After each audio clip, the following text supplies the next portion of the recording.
Isang mapagpalang araw mga kaibigan, no? Saan ka man ngayon, ano man yung ginagawa mo, pwede ko bang hingin yung tenga mo? Makinig ka sa akin sasabihin. Napakaraming tao ngayon ang desperately nangangailangan ng kagalingan. At sobra, almost 90% ng mga tao pumupunta sa mga surhano or sa mga albularyo, pupunta sa mga iba't ibang manggagamot. Kung minsan, nakakalimutan natin ang tunay na manggagamot. Mga kapatid, ang katotohanan, kung pupunta ka sa mga albularyo, dadagdagan lang nila ang karamdaman mo. Okay? So, ang tunay na kagalingan, walang iba kundi sa Panginoong Hesus lamang. Tandaan mo yan. Kung ikaw ay magtitiwala, isusurrender mo ang sarili mo sa Panginoon, magpapagamit sa Kanya, yan ang tunay na kagalingan.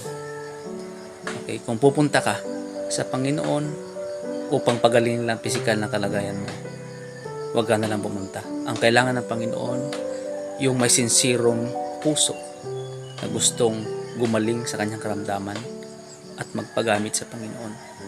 Hindi mo lang kailangan ng pisikal na kagalingan, kundi sabi nga, kailangan mong isurrender sa Panginoon ang sarili mo. Bakit? Dahil yung sarili natin, kung wala ka nakasurrender sa Panginoon, demonyo ang nagmamayari. Bakit? Dahil sa connection natin kay Eva at Adan. We are in broken generation. We have connection sa ginawang kasalanan ni Eva at Adan. So, kung wala kang connection sa Panginoon at hindi nakasurrender ang sarili mo sa Panginoon, ibig sabihin, ang sarili mo ang nagmamayari at ang may otoridad ay ang demonyo. Anytime pwede kang kuwain. Anytime pwede kang bigyan ng karamdaman. Tulad ng cancer, tulad ng high blood, at kahit ano pang karamdaman. So kung mapapansin natin, may tinatawag na generational curse. Halimbawa, meron kang karamdaman o may karamdaman ang lolo mo na high blood hanggang sa pagbaba sa mga apo may high blood dahil yan sa generational curse na tinatawag. So mga kapatid, maliwanag, okay, na ang kagalingan natin ay sa Panginoong Hesus lamang. Walang ibang kagalingan kundi ang Panginoong Hesus lamang ang tunay na kagalingan natin. Kaya kung makikita mo ngayon, no, dahil sa wala ng pag-asa, yung iba willing magbayad ng pera na malaki sa mga albularyo. Okay? So magsunog ng kung ano-ano, magpatay ng mga itim na baboy, o mag-alay ng kung ano-ano. Wala kang ibang ialay, amen, sa Panginoong Hesus kundi ang puso mo, ang sarili mo. Tanggapin mo siya bilang Diyos at tagapagligtas. Lumapit ka sa Kanya bilang Panginoon. Magpakumbaba ka sa Kanya. Aminin mo na ikaw ay makasalanan. Papasok siya sa iyo. Papasok ang banal na Espiritu sa iyo. At siya ay mamalagi sa iyo. Pagagalingin ka ng Panginoon personally. So kung maniniwala ka sa akin, hindi mo na kailangan magbayad pa ng libo-libong pera para sa iyong kagalingan. Ang gusto ng Panginoon, lumapit ka sa Kanya, magpakumbaba ka sa Kanya, aminin mo ang lahat ng mga kasalanan mo, at ikaw ay maliligtas. Kung ikaw, wala na, sinuka ka na ng ospital, at napakarami ng albularyo ang pinuntahan mo, wala ka ng ibang mapuntahan, at wala ka ng dapat, o wala ka ng alam na mapuntahan, makinig ka sa sabihin ko. Kailangan mo si Jesus. Kailangan mo ang Panginoong Hesus. Kailangan mong tanggapin si Jesus bilang Diyos at tagapagligtas ng iyong buhay. Unang-unang liligtas ng Panginoon ang kaluluwa mo. At syempre, pagagalingin ka sa iyong karamdaman. Anumang karamdaman yan, kaibigan ko, walang imposible sa Panginoon. Sabi nga sa salita ng Panginoon sa Psalm 91 verse 1, He who dwells in the secret place of the Most High shall abide under the shadow of the Almighty. Isa pa sa salita ng Panginoon, Psalm 91, okay? 1,000 may fall at your side and 10,000 at your right hand, shall not come near you. Only with your eyes shall you look and see the rewards of the wicked. Ibig sabihin, no, kung babasahin mo na ang Psalm 91, nandiyan yung full protection of God kung isurrender mo ang sarili mo sa Panginoon. Sabi ng salita ng Panginoon sa John 3:16, "For God so loved the world that He gave His only begotten Son, that whosoever believe in Him shall not perish, but have eternal life." Kailangan mo si Jesus, kaibigan ko. Hindi pa huli ang lahat. Kung meron kang pandinig ngayon, isurrender mo. No, hindi lang nasasabay ka sa akin sa panalangin ko. Okay? Kailangan ng Panginoon yung puso mo. Kailangan ng Panginoon yung sincere heart. Desperately or desperate heart na lalapit ka sa Kanya, na magpapakumbaba ka sa Kanya. Ano man yung kasalanan mong nagawa mo sa nakaraan, handa siyang patawarin. Handa Kanyang patawarin.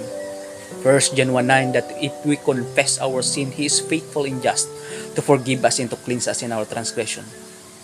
Kung ubos na yung pera mo, ubos na yung kayamanan mo dahil sa iyong karamdaman, tama yung video na napanood mo. No? Grace to ng Panginoon na napanood mo ang video na to. Kailangan mo si Jesus. So kung ready ka na, kaibigan ko, okay, hindi relihiyon ang dinadala ko sa iyo, kundi yung relationship mo sa Panginoon, kundi yung tunay na kagalingan na nanggagaling sa Panginoong Jesus. Sumunod ka sa aking panalangin. Dakilang Diyos na makapangyarihan sa lahat, nagpapakumbaba po ako sa inyong harapan. Inaamin ko po na ako ay makasalanan at nangangailangan ng iyong kapatawaran.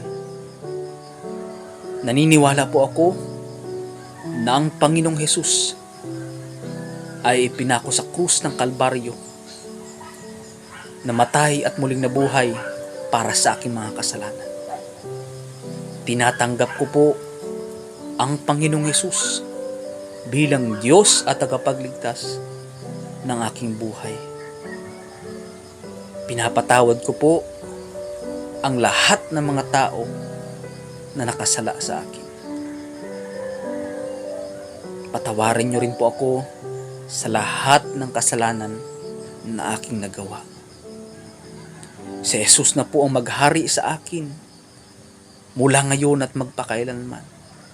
Isulat niyo po ang aking pangalan sa aklat ng buhay. Nangangailangan po ako ng tunay na kagalingan sa aking buhay. Anumang karamdaman ko, in Jesus' name, sinusurrender ko po ito sa iyo. Nakahanda po ako na sumunod at magpagamit sa Panginoon habang ako'y nabubuhay.